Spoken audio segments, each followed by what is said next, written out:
नमस्कार, प्रणाम मित्रों। आज आप लोग को इस वीडियो में मैं ये बताऊंगा जो पवन सिंह का काला माटी मूवी का शूटिंग होने वाला था वो अभी तक क्यों नहीं स्टार्ट हुआ। हाँ तो मित्रों, आप लोग को बता दें, पवन सिंह का जो काला माटी मूवी का शूटिंग होने वाला था ये इसलिए नहीं शूटिंग हुआ क्योंकि इस मूवी में पवन सिंह को बहुत ही ज़्यादा दाढ़ी रखना पड़ेगा, इसीलिए अभी तक ये मूवी शूट नहीं हो रहा है। और आजकल आप लोग देख सकते हैं पवन सिंह दाढ़ी को बढ़ा रहे हैं, पवन सिंह बहुत ज़्यादा जिम जा रहे हैं, बॉडी बना रहे हैं, पवन सिंह बहुत ही ज़्यादा दाढ़ी पे मेंटेन कर रहे हैं, दाढ़ी को नहीं कटवा रहे हैं। देख सकते हैं पवन सिंह का बहुत ही ज़्यादा दाढ़ी बढ़ गया है और भी चाहिए, इसीलिए अभी तक ये मूवी शूट नहीं हो पा रहा है। आप लोग को बता दें कि जैसे ही काला माटी का शूटिंग स्टार्ट होगा आप लोग तक न्यूज़ ज़रूर पहुंचाएंगे, आप लोग को ज़रूर दिखाएंगे।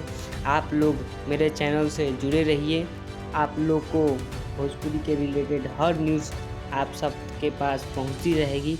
तो मेरे इस चैनल को ज़रूर से ज़रूर आप लोग सब्सक्राइब कीजिए। धन्यवाद।